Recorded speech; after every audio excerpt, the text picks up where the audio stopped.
Magandang umaga po muli. Ito na naman po inyong kaibigan kay Jesus, Brother Manny Bautista. Dito po tayo sa tahanan ni Kuya Ador upang magdala ng mabuting balita. At ang gagamitin po natin Bible ay itong Biblia niya. Yan. Salita ng Diyos, Biblia. Bigay daw po ng kanyang brother. Ganda oh. Yung nakapicture nga dito, sabi ko tinapay. Ibig sabihin, yung salita ng Diyos, pagkain. Kung paano ang tinapay kinakain ng tao, yung salita ng Diyos, pagkain naman sa kaluluwa ng tao. Ano po, maganda. Ito po yung Tagalog version ng New International Version, NIV. Pag meron kayong NIV na Bible, English yun. Ito naman po yung counterpart, Tagalog. Salita ng Diyos, Biblia. Ayan.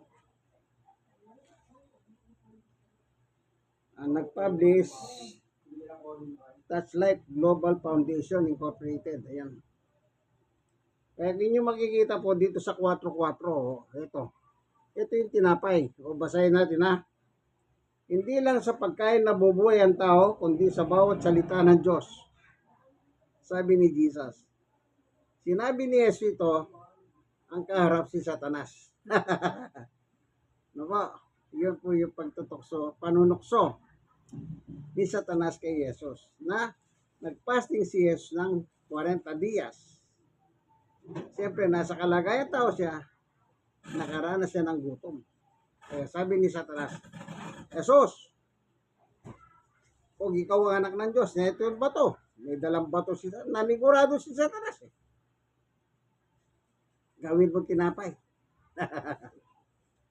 Sige, bago pa tayo abante sa ating home Bible study, tayo muna'y mananalangin. Panginoong Diyos, aming Ama na makapangyarihan sa lahat. Minsan pa, samahan mo po kami sa aming pag-aaral ng iyong salita. Buksan ang mga puso at isip ng tao upang sa kanon ay aming maintindihan, maunawaan ang iyong pinapahatid sa aming balita. Salamat po sa ngalan ni Jesus. Amen. Ang tao po ay maaaring mabait, maaaring hindi mabait. Pero hindi natin masukat kung ano talagang tao. Dito sa Bibliang ito, meron tayong babasahin. Sa chapter 6 ng Genesis. Medyo, yan. Ang sabi sa chapter 6, verse 12 ng Genesis ay ganito.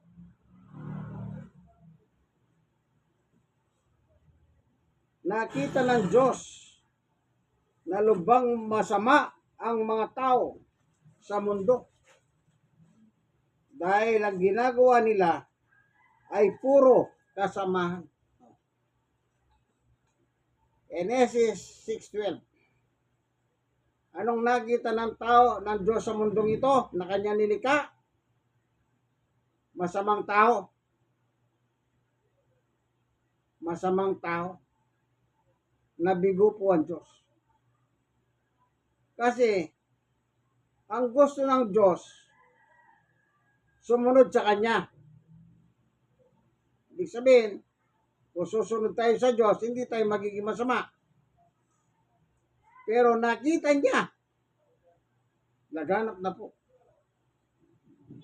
Sa 6:5, anong nakalagay sa 5? Na makita ng Panginoon na ang ginagawa ng mga tao sa mundo ay puro kasamaan lang. At ang palagi nilang iniisip ay masama. Wala na. Ganyan palang tao noon sa panahon pa na Old Testament. Wala nang nag-iisip ng mabuti. Puro, yung isip nila, puro masama. Kaya ang kanilang gawa, puro masama. Isipin nyo po yan. Kung gaano kasama ang tao. Noon pa pala. Akala niyo po ba kayo lang masama ang tao? Noon pa, nasa Genesis pa lang tayo, chapter 6. Nakita na ng tao ang kasamaan ng tao. Nakita na ng Diyos ang masamang gawa ng tao. Nang dahil po sa masamang gawa ng tao, yan po ang dahilan. Bakit tayo nawalay sa Diyos? Umiwalay tayo sa Diyos.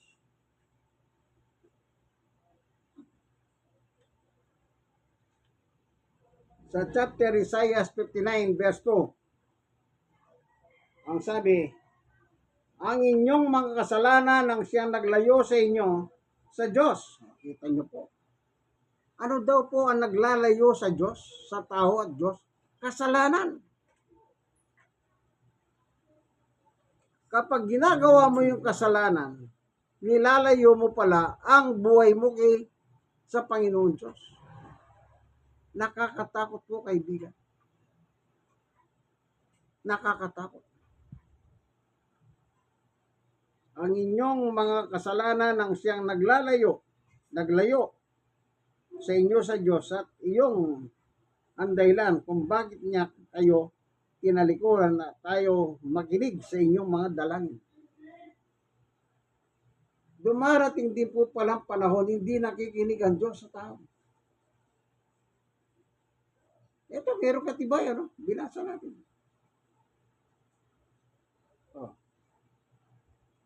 Anong sabi? At iyon ang dahilan kung bakit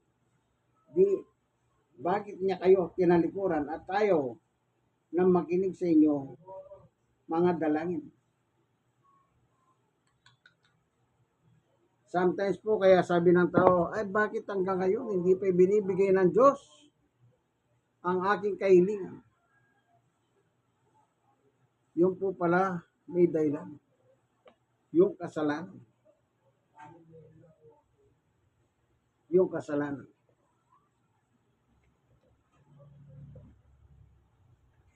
Nang mangaral naman si Apostol Pablo sa panahon ng kanyang panahon, dito po nakasulat sa Epeso. Tingnan natin yung sulat niya. Epeso, chapter 2, verse 1.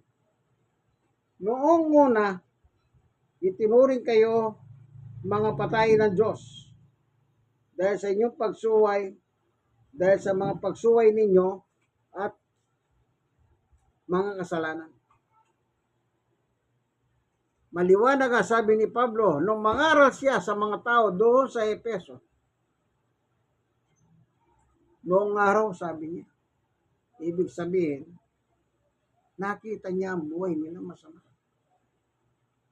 Kaya nasabi niya, noong araw, sabi niya.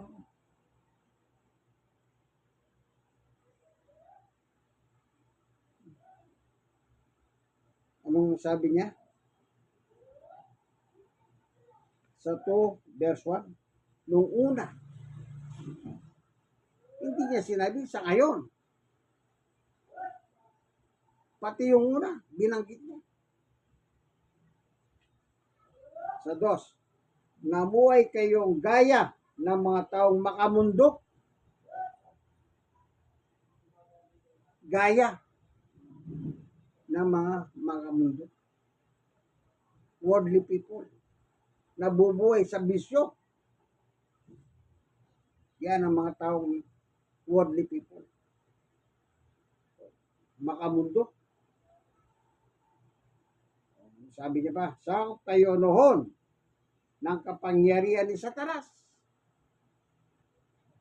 Kapag nabubuhay ka para sa kamundo, kaibigan, ang sumasakop sa iyo hindi ang Diyos. Ang sumasakop sa iyo si Satanas.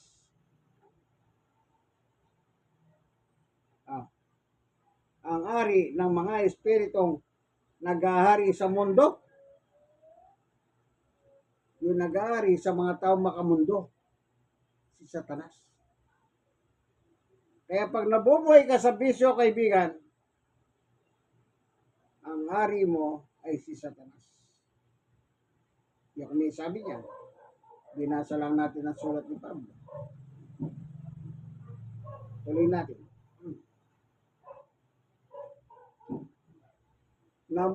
Nabuhay kayo gaya ng taong makamundo. Sakop kayo noon ng kapangyarihan ni Satanas at ang hari ng mga espiritong naghari sa mundo. At siya rin ang espiritong kumikilos sa puso ng mga tao ngayon sumunod sa Diyos. Ang puso ng tao, ang sabi nila, isa lang. Kung hindi ang Diyos ang naghari sa puso mo, si Satanas. Kaya pag nabubuhay ka sa mundong ito, kamunduan, ang naghahari sa puso mo, kaibigan, ay walang iba kundi si Satanas. Kahit sabihin mo pa nagsisimba ka,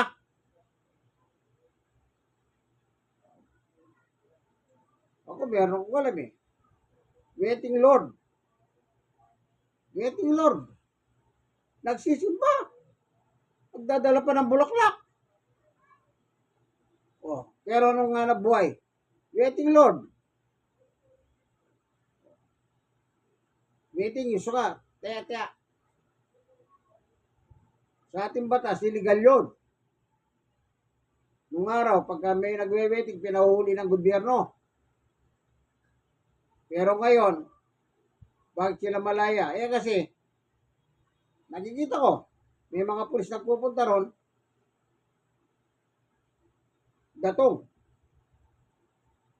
Minsan, nagre-reklamo ng ayong waiting Lord eh. Siyempre, walang gagawin yung pulis, hindi makotong na makotong eh. Umaga pa lang eh.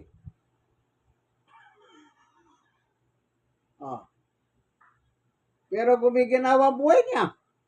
Nakabili pa ng mga property na milyon ang halaga. Ibig sabihin, kahit masama, pero nagsisimba yun. Nakikita ko yun, nagdadala pa ng bulaklak. Siguro ilalagay sa mga santo. Yan ang ibig sabihin ni Pablo.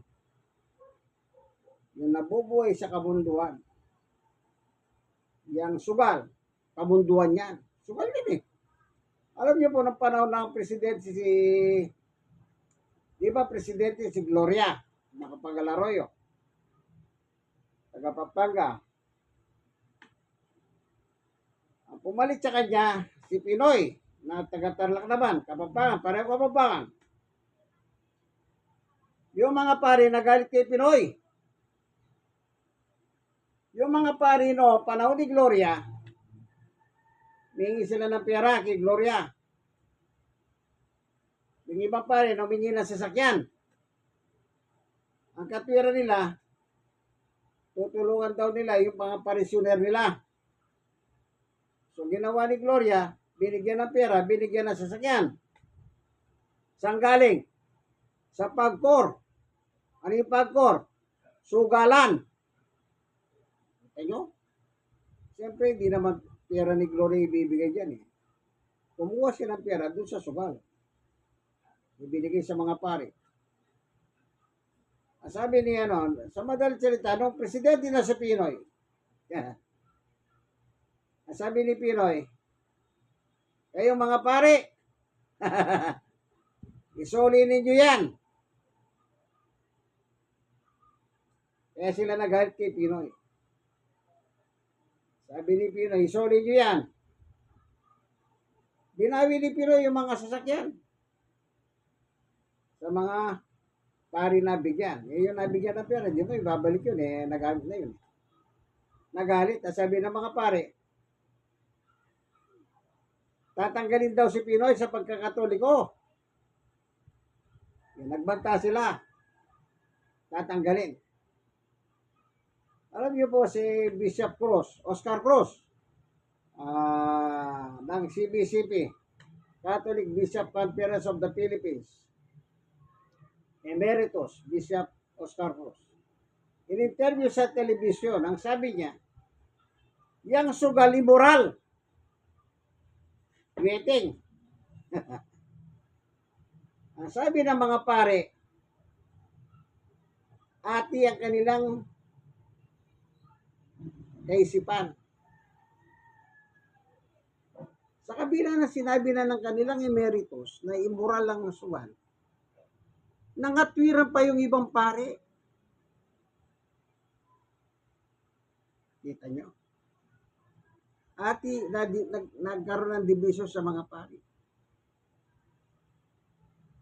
Dahil lang sa pera. Paginabang. Nasa simbahan ka, dapat magiba ka. Kaya tuloy, napintasan sila noon. Pati si Pinoy, tatanggalin daw nila sa pagiging Katoliko. Ewan ko kung natuloy yun. Pero hindi yata natuloy yun. Presidente. Kaya ang Biblia po ang nagsasabi, noong pa, nakita na ng Diyos ang tao kung gaano kasama. Kaya sabi ni Pablo, kasi ang naghahari sa inyo si Satanas. Nang si Pablo po makarating sa Roma, nangaral siya. Ito sabi niya,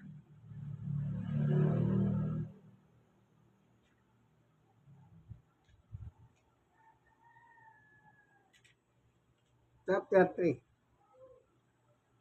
verse 10. Gaya nga na sinasabi ng kasulatan, walang matwid sa paningin ng Diyos, wala kahit isa. Isipin niyo po, sa dami ng tao noon, nangangaral si Pablo, wala siyang nakitang matwid. Kahit isa. Ibig sabihin, lahat ng nakita niya, palpak. Kaya niya nasabing, walang matwid, kahit isa. Ito mga naging ugali po nila. Jose, wala nakakaunawa tungkol sa Diyos. Walang nagsisikap makilala siya. 12. Ang lahat ay tumalikod sa Diyos. Naging walang kabuluhan. At naging walang kabuluhan. Walang gumagawa ng mabuti. Wala kahit isa. 13. Ang kanilang pananalita ay hindi masikmura. Tulad ng bukas na libingan. Ang kanilang sinasabi, puro pandaraya. Ang mga salita nila ay parang kamandag ng ahas. 14. Ang lumalabas sa kanilang bibig ay panay pagmumura at masasakit na salita. 15. Sa kaunting dahilan lang pumapatay sila ng tao. Kaunting dahilan lang pumapatay ng tao. Ganun kasama ang tao.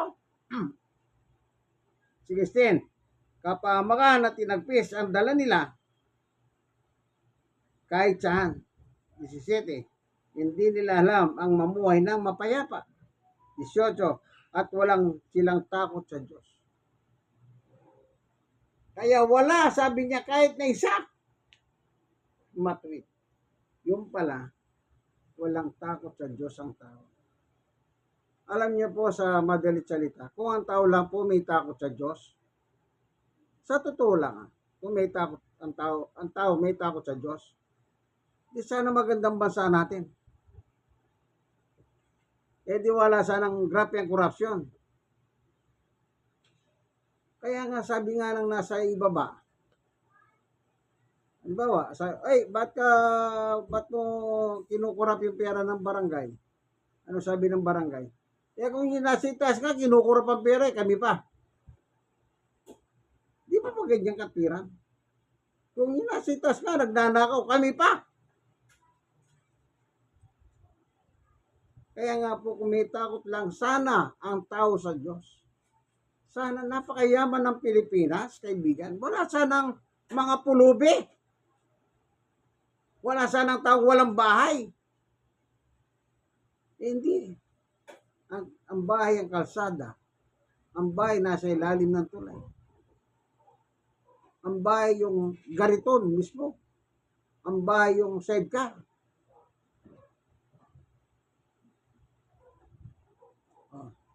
Pero napakayaman ng Pilipinas, mababalitaan mo.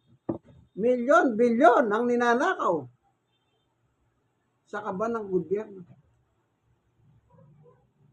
Kaya sabi ni Pablo, sabi ng Diyos, laganap sa mundo ang kasamahan ng tao. Laganap na po kayo.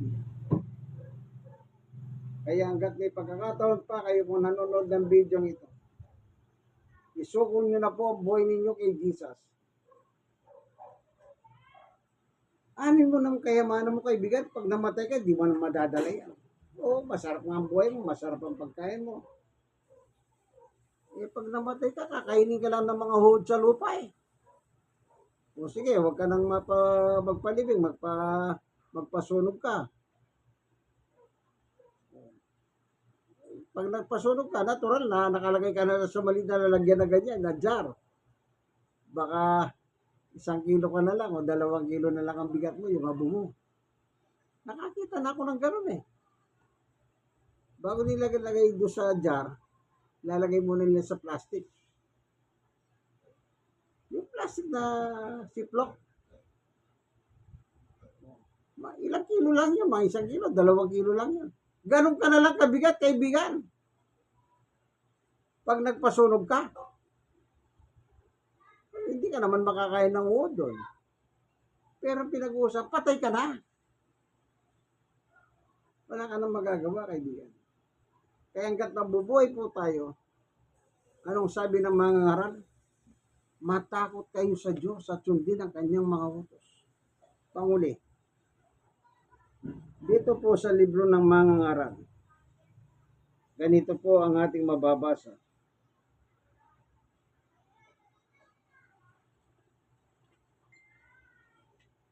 Ito, libro ng mga ngaral, chapter 12, verse 13.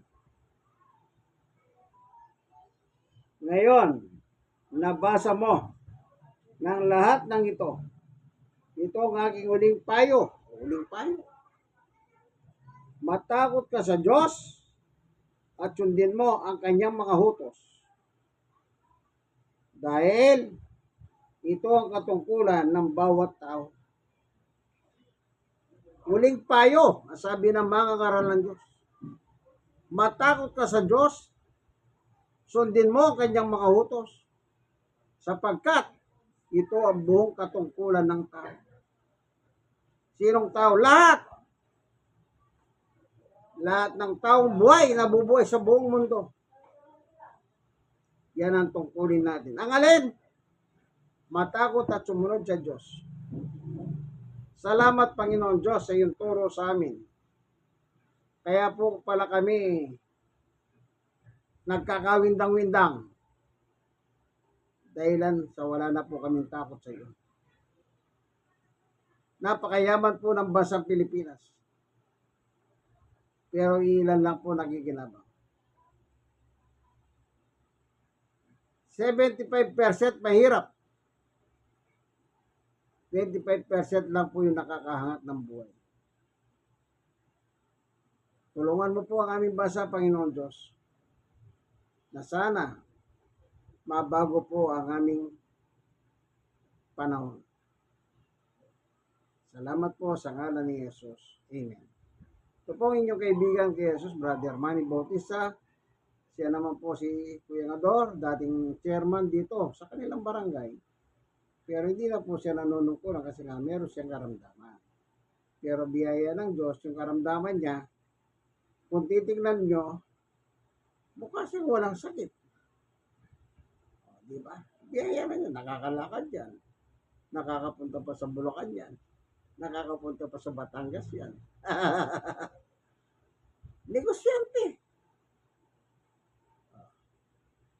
Biyaya ng Diyos po yan. Yan ang tinatawag nilang grasya ng Diyos. Kumbaga sa salitang kalye, swerte na, buenas pa. Sige po, ano? Barangay 94, Songit, District 1, Tondo, Manila. Sana po kayong mga manonood ng video nito, meron po sanang naiwas sa inyo. Ang gamit ko pong Biblia, ang salita ng Diyos, Biblia. God bless us all po lahat. Bye-bye.